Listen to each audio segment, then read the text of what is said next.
Bonjour les amis et bienvenue chez Canada Auto. Avec les deux pots d'échappement, vous reconnaissez une sportive. Donc là, on va présenter la classe C AMG, donc 43, la classe C 43.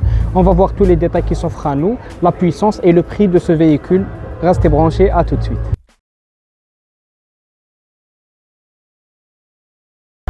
Alors on commence par l'avant de ce véhicule, LED High Performance. Donc vous voyez ici, on a comme un petit bouton. Quand on en a un seul, ça veut dire que c'est la classe C. Quand on en a deux, c'est la classe E. Quand on en a trois, c'est la classe S. Vous l'aurez compris.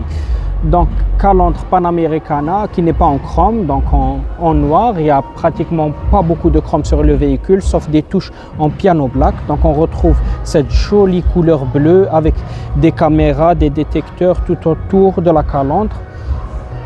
Donc des entrées d'air ici pour venir refroidir tout ce qui est rouge. Je ne sais pas si vous arrivez à voir de l'autre côté. Donc c'est des entrées réelles. On a cette très jolie jante qui tendent un peu vers l'électrique parce qu'elle commence à se refermer. On a aussi l'étrier avec une petite signature AMG. Donc la taille des jantes est juste de 20 pouces. Donc un turbo électrifié. On a la coque des rétroviseurs qui est en piano black, tout comme le contour des fenêtres et le bas de caisse aussi. Voici une vue de profil du véhicule, très agressive. C'est un V6 développant 410 chevaux. On va venir au prix tout à l'heure. Voilà une lame en noir brillant, la caméra, l'insertion du clignotant. On retrouve néanmoins un peu de chrome ici et l'accès sans clé pour nos passagers, y compris ceux de l'arrière. L'arrière du véhicule, il est un peu spécial dans cette génération. C'est la première fois où on retrouve des classés avec un feu qui s'étend jusqu'au coffre. En général, ça s'arrêtait juste dans l'aile arrière du véhicule. Donc c'est la première génération où on a cette petite... on va dire petite intrusion où le feu entre sur le coffre. Donc on a la signature C43 tout en noir, le petit aileron et aussi AMG. Voici la vue arrière du véhicule avec les 4 sorties d'échappement, les sorties d'air de part et d'autre, les cataphotes et on a aussi les détecteurs d'obstacles ainsi que la caméra. On va voir l'intérieur de ce véhicule. On commencera par l'arrière. Donc on remarque tout de suite qu'il n'y a pas beaucoup de plastique. Donc on a du cuir avec des surpiqûres en orange, beaucoup de lumière d'ambiance, de piano black, d'aluminium. Ça fait très chic. Donc on remarque qu'on a notre bouton pour les vitres électriques, nos enceintes et aussi ici de l'aluminium tout autour, un peu de piano black. Il y a beaucoup de nuances dans les matériaux utilisés. On retrouvera un peu de plastique dur ici, mais c'est pas méchant. Cette partie sera cachée par les sièges de toute façon. Quant au siège, donc on a du cuir, de l'alcantara, des surpiqûres en orange.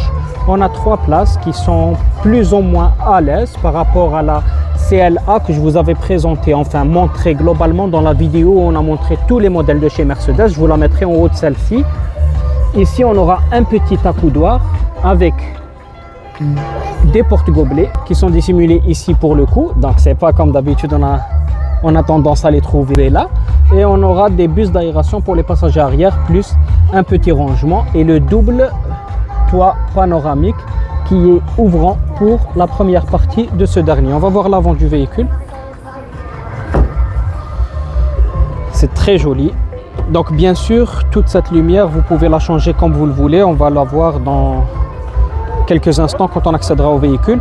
Donc là, on remarque qu'on a les sièges électriques et ça sera digital. Juste en mettant le pouce ici, on pourra faire avancer ou reculer le siège, chauffant et mémoire pour chacun des passagers. Donc moi, je vais mettre la position 1, mon frère la 2, madame la 3, etc. Et elle n'aura pas à changer à chaque fois en cherchant sa position, en avançant, en reculant. Elle n'a qu'à appuyer sur le bouton adéquat. Donc ici, on a les 4 vitres électriques, le réglage des rétroviseurs qui est lui aussi électrique.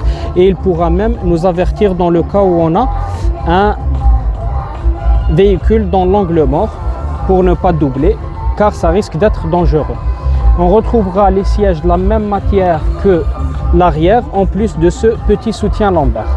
À l'intérieur, On remarque qu'on a un cockpit virtuel très prononcé, donc il est en 3D quelque part. On a du cuir sur le tableau de bord, 3 bus d'aération avec cette lumière d'ambiance. Comme je vous l'avais dit, on pourrait la changer pour qu'elle tend vers notre couleur préférée, que ce soit le vert, le bleu, peu importe. Donc chacun selon ses goûts. Pour moi, ça sera le bleu. On retrouvera cette sorte de film de carbone qui est une sorte de verre partout dans notre tableau de bord. Ça fait très joli, très chic. Et on a aussi ce joli volant en alcantara et en cuir avec des surpiqûres en orange et en 4 branches. Enfin 4, si on compte la totalité, ça va faire celle-ci, on va dire une branche, 2, 3, 4, 5 branches. Voilà, avec ces petites molettes ici pour pouvoir changer les modes de conduite, etc. C'est très joli et très sportif. On a même des palettes pour une conduite manuelle. Tout le reste, je pense que vous le connaissez déjà. Donc ici, on pourra voir notre caméra 360 degrés et même 3D, régler notre climatisation. Comme vous le voyez, c'est très épuré, donc on n'a pas les touches pour la climatisation. Donc on pourra aussi avoir beaucoup de rangements dans le véhicule, notamment ici. Toujours avec la même lumière qu'on avait choisi, charger le téléphone sans fil, 2 porte-gobelets, beaucoup de rangements, des chargeurs type C et on aura une fermeture électrique en plus de la coudoir qui est aussi en cuir avec des surpiqûres orange et un petit rangement en dessous, encore des chargeurs et il pourra même refroidir si toutefois vous avez quelque chose à garder bien au froid. Ici, on aura de la mémoire pour les sièges passagers, beaucoup d'airbags dans le véhicule. Et là, des touches qui sont presque tactiles pour le toit ouvrant, tactile et pas presque. Et la lumière d'ambiance. J'ai juste à faire passer mon doigt là-dessus. Et on pourra évidemment démarrer le véhicule sans utiliser la clé, le mode en veille. Et puis, comme c'est une sportive, donc c'est sûr que ces mallettes-là, on ne les retrouvera pas dans la version normale, l'Alcantara non plus, la signature AMG et puis le moteur qui est puissant et on a encore une plus grande puissance avec la C63. Concernant le prix les amis, donc ce véhicule est à 80 000 $ et il pourra augmenter jusqu'à 90 et voire plus. Ça dépend des options que vous allez intégrer. J'espère que ce véhicule vous a plu, que notre vidéo aussi vous a plu. Si c'est le cas, n'oubliez pas de vous abonner. Laisser un pouce bleu, cela fait toujours plaisir. C'était tout pour moi. C'était Lotfi et au revoir.